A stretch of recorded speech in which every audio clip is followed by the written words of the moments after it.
Hello, how's it going, guys? Aspiration Audio here. Jeffrey, so it's been a while.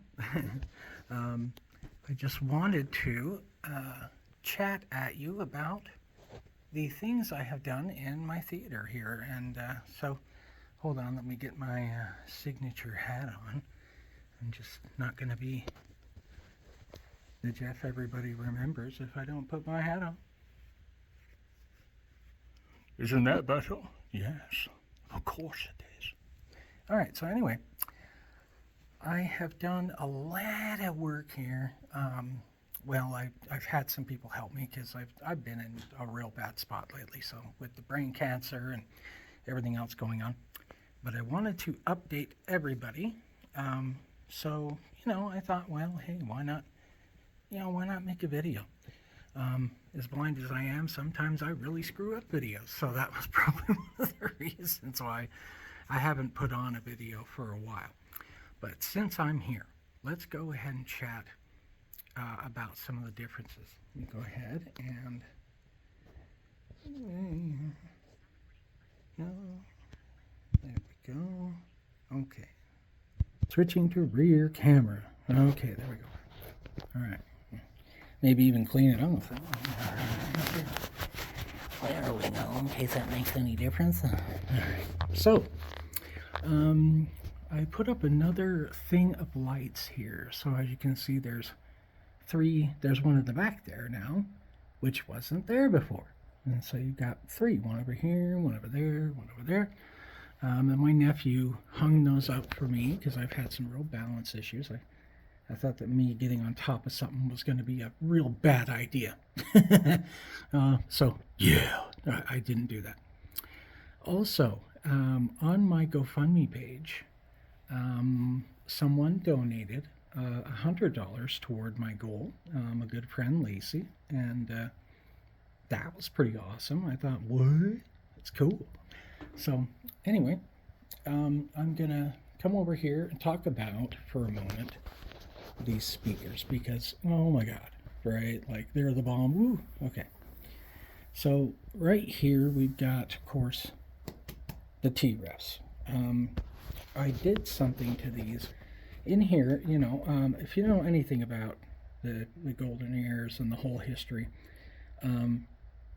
they talk about how they cross-braced using a laser vibrometer to see exactly where those braces in the cabinet needed to be. Okay, so when you open up the T-ref, there are some right about here and right about here.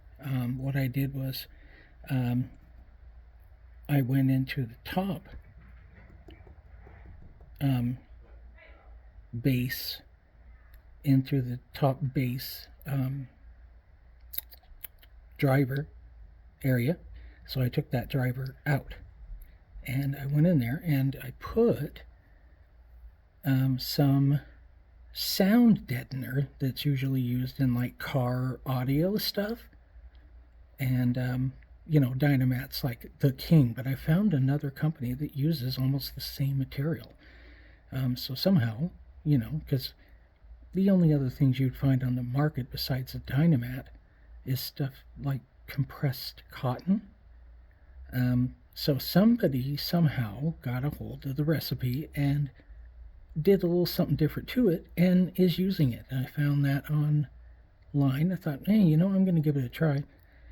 I wish I had the name, but I can't remember. Anyway, so in here you have kind of vertically laid out and horizontally laid out braces in there. So there's some that run like, say, this way, and then some that run like that way. Like side to side and then up and down. And so I wrapped those, with the sound deadener. And there's some up here too, and so I wrapped it, wrapped that around, and just put a bunch of it in there because, one, that's extra mass, which is going to help, but it's a sound deadener. So of course it's going to help as far as that uh, taking some of that vibration out of the equation. So yeah, it was awesome. With the center channel, I did a lot of work on that as well. And so I did use some of this sound deadener material. And when I saw, that it's butyl rubber, I thought, whoa, hey, nobody's used butyl rubber except Dynamat. And it was a different company. I thought, I'm going to give them a try. You know what? Same thing. Same exact thing, dude. I've handled Dynamat several times. And it is the same exact stuff. You know what I mean? Like pretty damn close, if not the same. So I was amazed. But yeah, this it's neat to see in here because I thought they were saying that this had a hard separation, between the upper area here, the mid-range, because the mid-range is up here. You got your two mid-range drivers and your AMT up here. And I thought that was bifurcated, as in this is just by itself in a sealed section of the cabinet. It is not. It is the same, but they've got some really tough, dense foam up around the mid ranges in here. So it's like it comes out here and then goes down in a big kind of rectangle and wraps the mid ranges. So I thought, oh, it's interesting. But yeah, so I did add some of that. I wouldn't even say faux Dynamat. It just pretty much looks the same. Like there's not much of a difference if there is. But yeah, so I just love these things. I thought I would give you an update as to what I did with that, and the result, honestly, is astounding. When you're talking about taking out the vibrations of the cabinet, what you're doing is making this more realistic sounding, because the box doesn't exist, right? So it's amazing. And what I did with this, the center here, I did a whole bunch of stuff with the center. Back there, I have a subwoofer, so that's way back in the back of the room. I don't know if you can see that. I'm way too blind to tell you if it's there, but yeah, it should be in plain view. It's really huge. Over in the, oh yeah, that's right, it's in the corner now. So it's way over there in the corner. But man, did I ever pack that sucker full of that stuff. So all the walls of the sub are completely, like on the sides of the walls, inside of it. I put a whole bunch of it on the side walls. I put some on the top wall, on the bottom. I mean, I covered that entire thing in this sound deadener. And again, what this does acoustically is make this just a little bit more accurate, because the walls don't count. Once you put that sound deadener in there, the walls don't exist anymore because they're not vibrating. They're not making noise.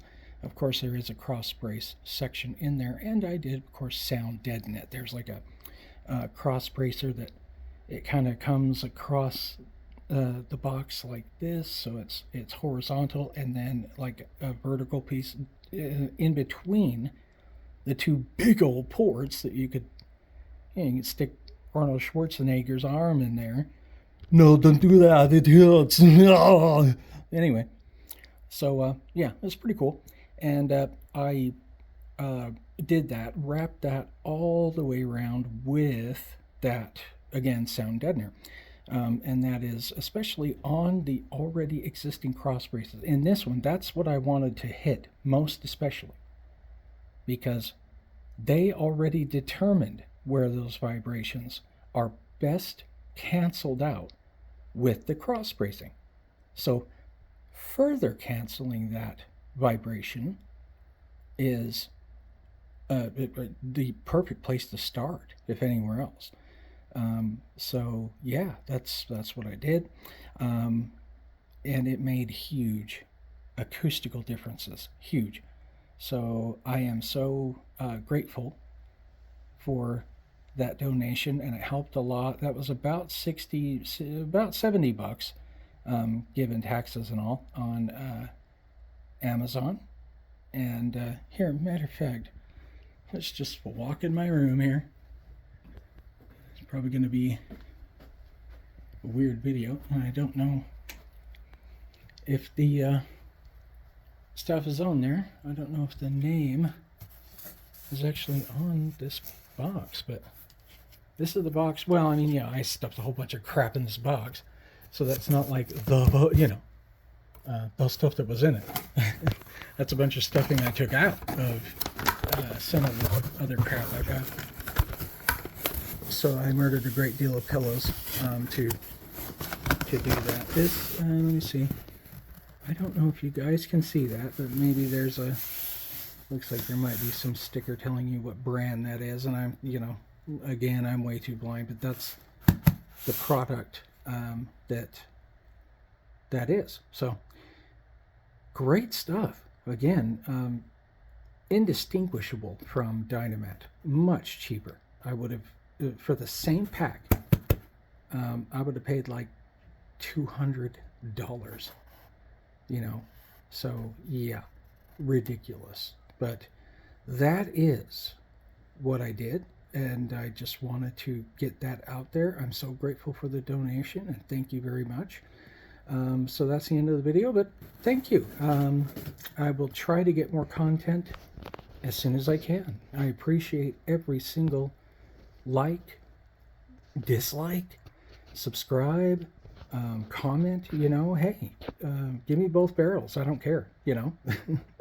I know things are cluttered in here, so but I just want you guys to know this is my deepest passion. I love it, and I want to make more videos for you so that you get the same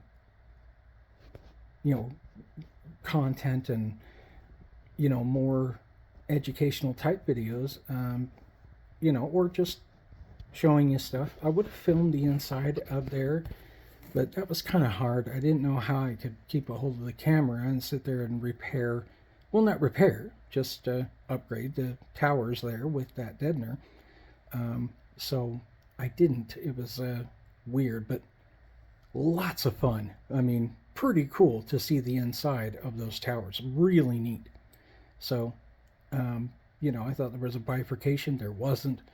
It all is one just big open hollow space in there. But they put a whole bunch of foam on the outside of the box, so there was like this foam everywhere in there. Didn't foam like a sheeting, like a sheet, a foam. And yeah, it was crazy. I was like, wow, look at all this foam in there. Yeah, it's pretty cool. And then the whole thing, the Sandy Gross goes off about the long fiber lamb's wool and Dacron is a little square in there. The all the rest of that is like fiberglass foam, and that one thing is maybe it's about almost the size of this sticker right here. I'll be honest with you. It wasn't really big, and it was just stuffed in there. It's just a little cube, like a rectangle of it. I'm going, okay, and that's like just distinctly kick-ass for all the acoustics, like this little bitty square. And then I asked a person at Golden Ear how much that is to get more of it. Can I get more of it? And they're just like, I don't know what you're talking about. There's no lamb's wool. It's like, we don't sell that or whatever. And I'm like, you don't sell the stuff that's in your tower? That's a little scary. But anyway, that's something for another video, I imagine. Anyway, thank you so much for tuning in, and it's been a lot of fun. And this is stuff that brings me so much peace and so much happiness. And in all these dark times that I've had, I need all the happiness I can get. I'll tell you that. So thanks again for everything. Every single thing that you do is so appreciated. So thank you. Thank you. Till next time, talk at you later.